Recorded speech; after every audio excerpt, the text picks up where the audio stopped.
وَلَقَدْ يَسَّرْنَا الْقُرْآنَ لِلذِّكْرِ فَهَلْ مِن مُّدَّكِرٍ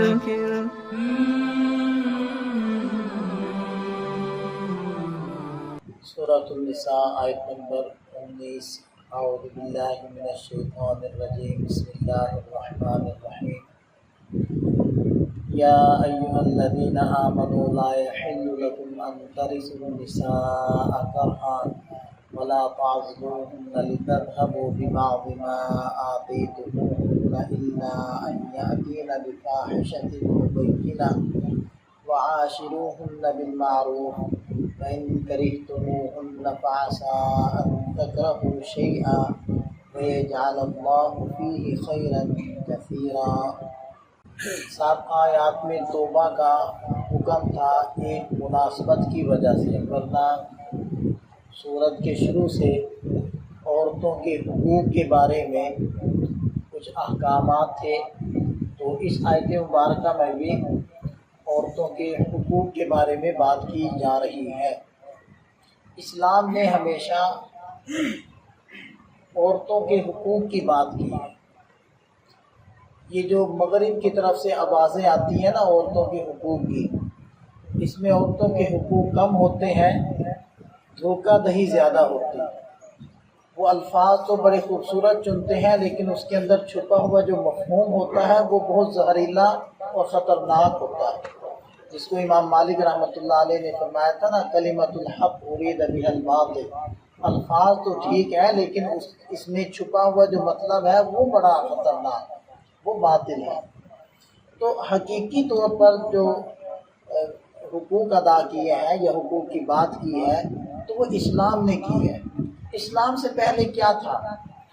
عورتوں پر جہاں اور ظلم و زیادتیاں ہوتی تھیں، وہاں ایک ظلم یہ بھی تھا کہ جیسے کسی مرد کے خاوند کے وفات کے بعد اس کے مال کے ورثاء بنتے ہیں، مالک بنتے ہیں، اسی طرح پچھلے ورثاء اس کی بیوی کے بھی مالک بن جاتے تھے۔ اب بیوی بھی اس کی بطور ایک مال کے اس کے ورثاء کے ہاتھ آ گئی۔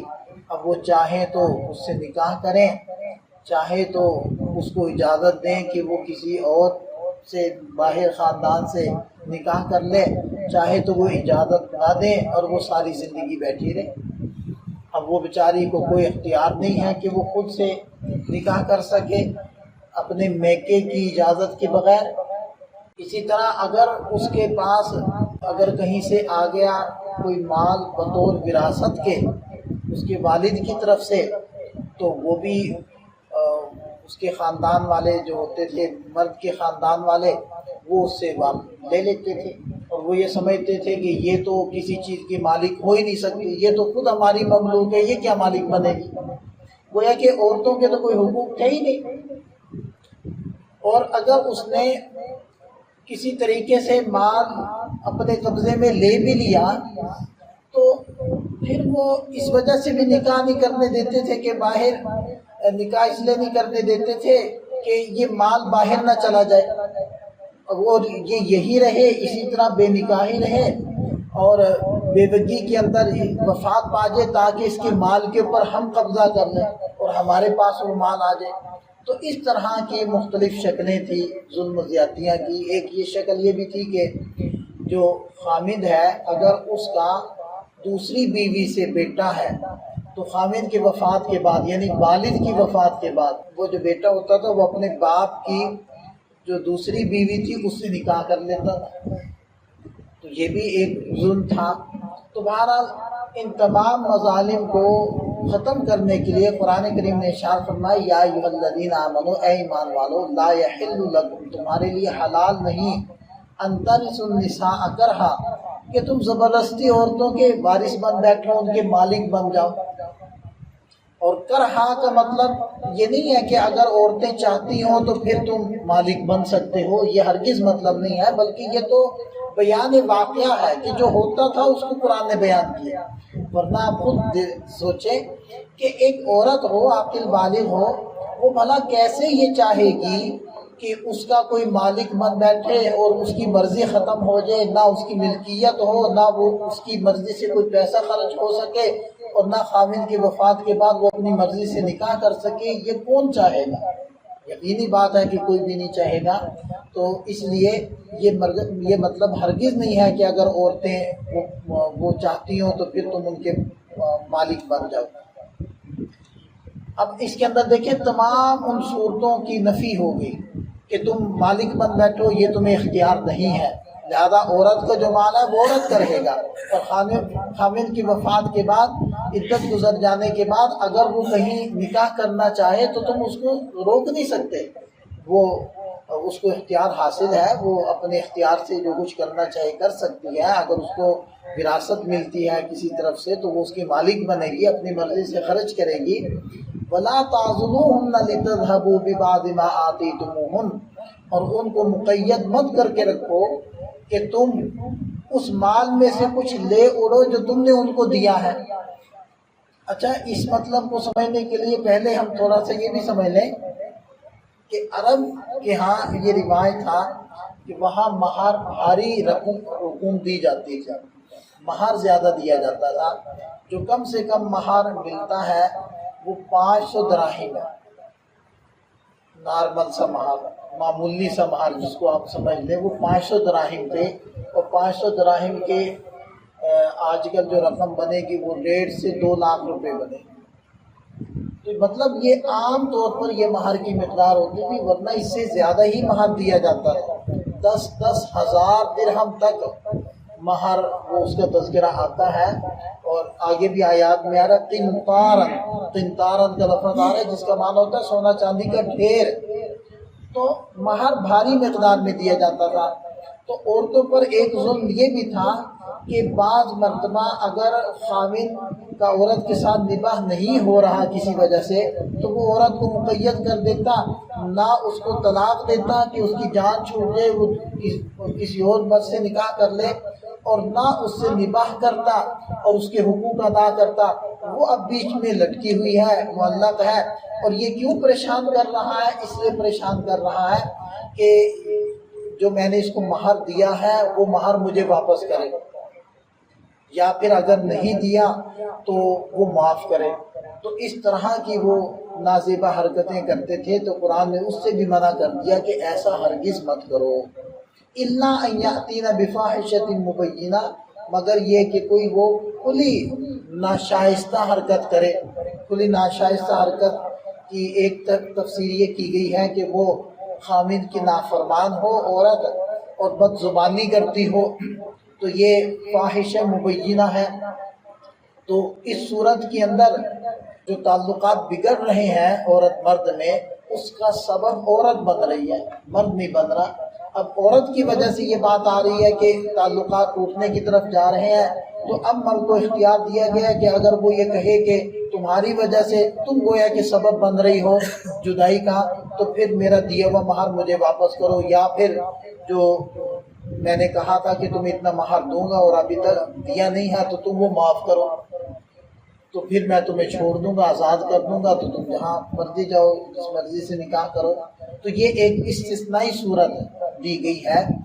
اور بعض حضرات فرماتے ہیں کہ فاحشہ مبینہ سے مراد ہے بدکاری کرنا، اور حکم یہ تھا ابتدائے اسلام کے اندر کہ اگر کوئی عورت فاحشہ مبینہ کر لے تو پھر اس عورت کو مقید کر دو، قید کر دو، یہاں تک کہ اس پر موت آ جائے۔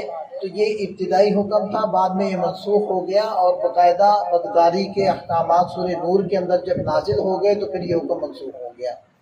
بہرحال آگے ارشاد فرمایا وَعَاشِرُوهُنَّ بِالْمَعْرُوفِ، اور ان عورتوں سے بھلے طریقے سے زندگی گزارو اور اچھے طریقے سے ان کے ساتھ رہن سہن کرو، ان کا خیال رکھو، ان کے حقوق ادا کرو۔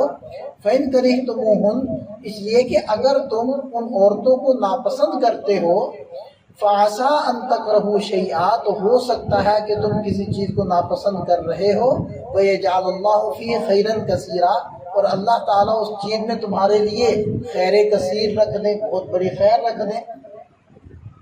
دیکھیں کہ بعض مرتبہ عورتوں کی کوئی عادت بندے کو، مرد کو ناپسند ہوتی ہے، لیکن اب یہ تو نہیں ہے کہ اس ایک ناپسندیدگی کی وجہ سے مرد آخری فیصلے کی طرف چلا جائے۔